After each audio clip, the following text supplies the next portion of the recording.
ગુજરાતના પનોતા પુત્ર અને દેશના યશસ્વી વડાપ્રધાન નરેન્દ્રભાઈ મોદી જ્યારથી વડાપ્રધાન બન્યા છે ત્યારથી એની નેમ છે કે અન્નદાતા અને જગતના તાત કે જેને કહેવામાં આવે છે એવા ખેડૂતોની આર્થિક ઉન્નતિ થાય, ખેડૂત સમૃદ્ધ થાય અને એ દિશામાં કેન્દ્ર અને રાજ્ય સરકારો કામ કરી રહી છે. નરેન્દ્રભાઈના નેતૃત્વ હેઠળ ખેડૂતોને પોતાની ખેતીની ઉપજના જણસીઓના ભાવો પોષણક્ષમ મળી રહે એના માટે જે તે સિઝનમાં વાવેતર પહેલાં જ ટેકાના ભાવો નક્કી કરી દેવામાં આવે છે અને જ્યારે એ માલ બજારમાં આવે અને ખેડૂત વેચવા માર્કેટમાં માલ લઈ આવે ત્યારે જો માર્કેટમાં બજાર ભાવ ટેકાના ભાવ કરતાં નીચા હોય તો તુરત જ પારદર્શી રીતે સરકાર ખરીદી કરવાની કામગીરી કરી અને ખેડૂતોને આર્થિક નુકસાનીમાંથી બચાવી અને પોષણક્ષમ ભાવો આપવા માટે ખૂબ ઉત્કૃષ્ટ કામગીરી કરી રહી છે. ચાલુ સાલની વાત કરું તો આ વર્ષે મગફળીના ટેકાના ભાવે અત્યાર સુધી સૌથી રેકર્ડ બ્રેક ખરીદી થઈ છે.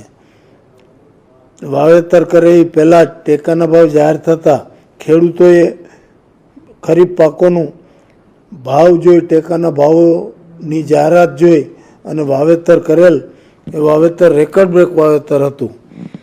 ખેડૂતોને બજાર ભાવ કરતાં ખુલ્લા બજારમાં જે ભાવ મળતા હોય તેના કરતાં ટેકાના ભાવે વધુ ભાવ મળતા અત્યારે રાજ્ય સરકારે કેન્દ્ર સરકારની આ યોજનાને પૂરી રીતે રાજ્યમાં અમલમાં મૂકી મગફળીની ખરીદી કરવા માટે રાજ્યમાં 198 જેટલા ખરીદ કેન્દ્રો શરૂ કરેલ અને અત્યાર સુધી ટેકાના ભાવે લગભગ ₹6,700 કરોડના મૂલ્યની કુલ 10 લાખ મેટ્રિક ટન જેટલી રેકર્ડ બ્રેક કહી શકાય તેટલી ટેકાના ભાવની ખરીદી મગફળીની કરવામાં આવી છે. અને આ મગફળીની ખરીદી સામે સરકારે ખેડૂતોને ચૂકવણું પણ ઝડપથી મળી જાય એવી વ્યવસ્થા કરી છે.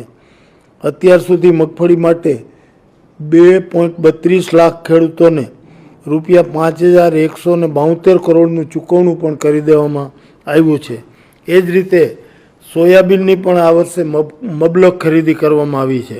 ₹252 કરોડના મૂલ્યની 51,400 મેટ્રિક ટનથી વધુ સોયાબીન રાજ્યમાંથી ખરીદ કરવામાં આવ્યું છે ખેડૂતો પાસેથી અને અત્યાર સુધી સોયાબીન માટે રાજ્યમાં 88 જેટલા ખરીદ કેન્દ્રો શરૂ કરવામાં આવ્યા છે જેના દ્વારા આ કામગીરી થઈ રહી છે. જેની સામે 17,000થી વધુ ખેડૂતોને ₹210 કરોડ રૂપિયાનું ચૂકવણું સીધું ડાયરેક્ટ ડીબીટી મારફત એના બેંક ખાતામાં જમા કરાવી અને એનું પેમેન્ટ પણ ખેડૂતોને કરી દેવામાં આવ્યું છે. રાજ્યમાં હજુ પણ કેટલાક કેન્દ્રો ખાતે ખરીદી પૂરવેગે ચાલુ રહી છે. નોંધાયેલા તમામ ખેડૂતો પાસેથી આગામી 8મી ફેબ્રુઆરી સુધીમાં ખરીદી પૂર્ણ કરવાનું રાજ્ય સરકારનું આયોજન છે. એટલે આ રીતે આપણા યશસ્વી વડાપ્રધાન નરેન્દ્રભાઈ મોદીની નેમ પ્રમાણે ખેડૂતોની આવકમાં વૃદ્ધિ થાય, એની આવક ડબલ થાય અને ખેડૂતોને પોષણક્ષમ ભાવો મળી રહે એના માટે સરકાર યુદ્ધના ધોરણે આ કામગીરી કરી રહી છે.